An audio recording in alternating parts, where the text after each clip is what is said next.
Bismillahirrahmanirrahim. Guys, how are you? Welcome to the new English language class with Engineer Fayyaz Ahmad. In previous lecture, we learn about the present perfect tense, and today we will discuss the present perfect continuous tense. And I would like to explain what is the present perfect continuous tense. Present perfect progressive tense or present perfect continuous tense is used to express the action or task that started in the past and continue to the present is known as present perfect tense. Present perfect continue tense वो tense है जो माजी में काम शुरू हो जाता है और वो काम हाल में प्रेजेंट टेंस तक कंटिन्यू रहता है, उसे हम कहते हैं present perfect continue tense.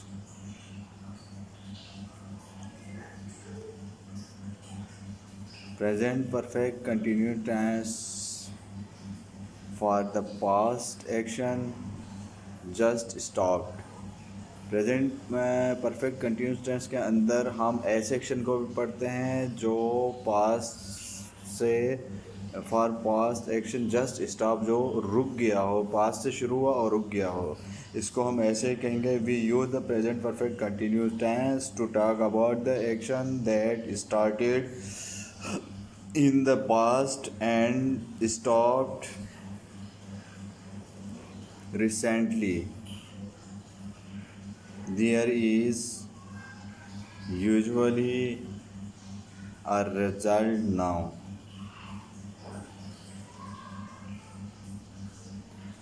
I am tired now because I have been running. मैं थक गया हूँ बिकॉज मैं रनिंग कर रहा हूँ. Why is the grass wet, घास गीला क्यों है. Now has it been raining, क्या बारिश हो रही है. यू डोंट अंडरस्टैंड नाउ, आप समझ नहीं गए होंगे. Because you haven't been listening, आपने यू हैवेंट बीन लिसनिंग, आप सुन नहीं रहे हैं, इस वजह से आप समझते नहीं हैं. ये एग्जाम्पल्स हैं प्रेजेंट परफेक्ट कंटिन्यूस टेंस की. And the second type of present perfect continuous tense की, एक प्रेजेंट परफेक्ट कंटिन्यूस टेंस के अंदर काम माजी में शुरू होता है और माजी में स्टॉप हो जाता है, मतलब रिसेंटली स्टॉप हो जाता है.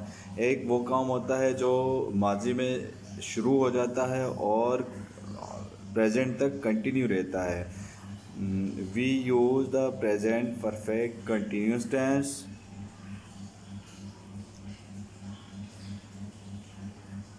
to talk about an action that started in the past and is continuing to the present or now.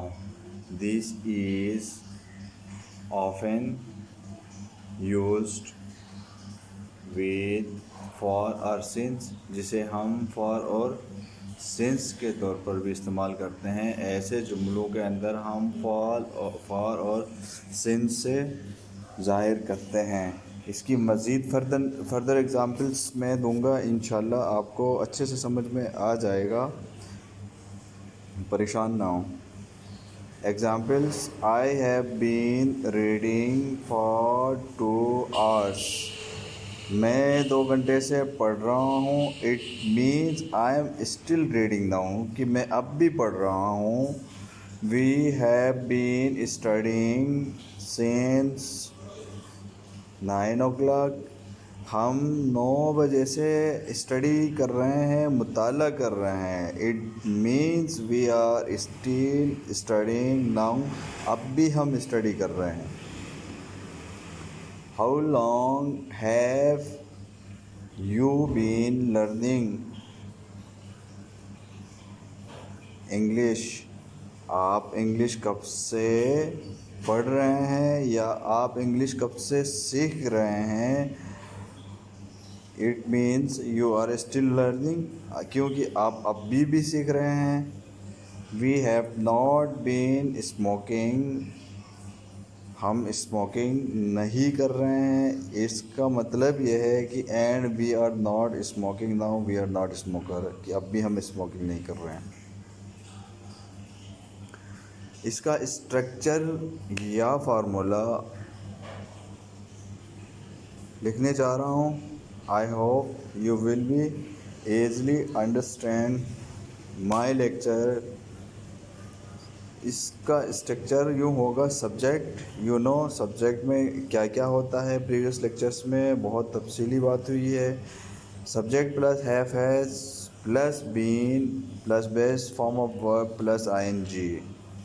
Subject has been first form of verb या base form of verb plus ING. We use for talk about a period of time, हम present perfect continuous tense के अंदर period और time के बारे में मुताला करते हैं। प्रेजेंट कंटिन्यूस टेंस के अंदर सिर्फ एक काम in the middle of action था, अब हम इसमें प्रेजेंट परफेक्ट कंटिन्यूस में टाइम पीरियड भी मेंशन करेंगे। इन दोनों के बीच में जो बेसिक फ़र्क यही है, हैव हैज़ बीन का इस्तेमाल और ING form with base form of verb, और टाइम पीरियड उसमें मेंशन करेंगे। 3 hours, 2 months, 1 decade. Also, we use since to talk about point in past time, 9 o'clock, last January, last Monday और Monday। इसकी मज़ीद examples guys आपके सामने लिखने जा रहा हूँ। अगर आपको किसी किस्म की कोई क्यूरी फ्राम क्लास 1 to 10 अगर है तो आप कमेंट सेक्शन में आप मुझसे पूछ सकते हैं। इंशाल्लाह I will be response positively. Example number 1, I have been writing assignment for 2 hours, मैं 2 घंटे से असाइनमेंट लिख रहा हूँ। टाइम पीरियड इसमें मेंशन है, I have mention the time period in this sentence 2 hours, and I have used for in this sentence because time period is not fixed 2 hours, which one 2 hours doesn't know। You have been playing cricket since 2 o'clock, आप 2 बजे से cricket खेल रहे हैं। इसका मतलब है यहाँ पर मैंने सिंस का यूज़ किया है क्योंकि 2 बजे का टाइम मेंशन है।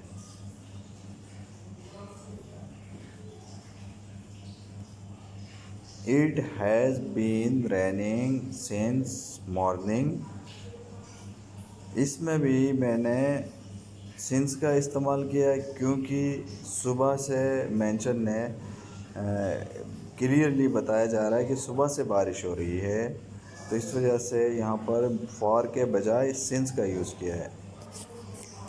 और आपको समझ में आ गई होगी बात कि फॉर का कहाँ यूज़ करना है, सिंस का कहाँ यूज़ करना है।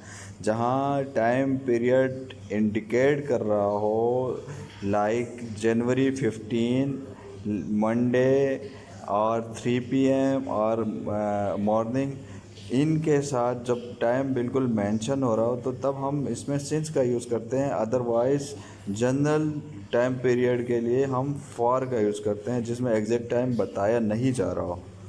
दे have been organising farewell party for 5 years, वो 5 साल से अलविदाई पार्टी ऑर्गेनाइज कर रहे हैं। इसका मतलब वो अब भी कर रहे हैं। अब भी कर रहे हैं, अब भी अगर कोई ऐसा मौका आता है तो वो फेयरवेल पार्टी ऑर्गेनाइज कर रहे हैं। Aslam and Akram have been studying engineering for 3 years। Aslam और अकरम लास्ट 3 साल से इंजीनियरिंग पढ़ रहे हैं। It means I have used have been in this sentence with Aslam and Akram.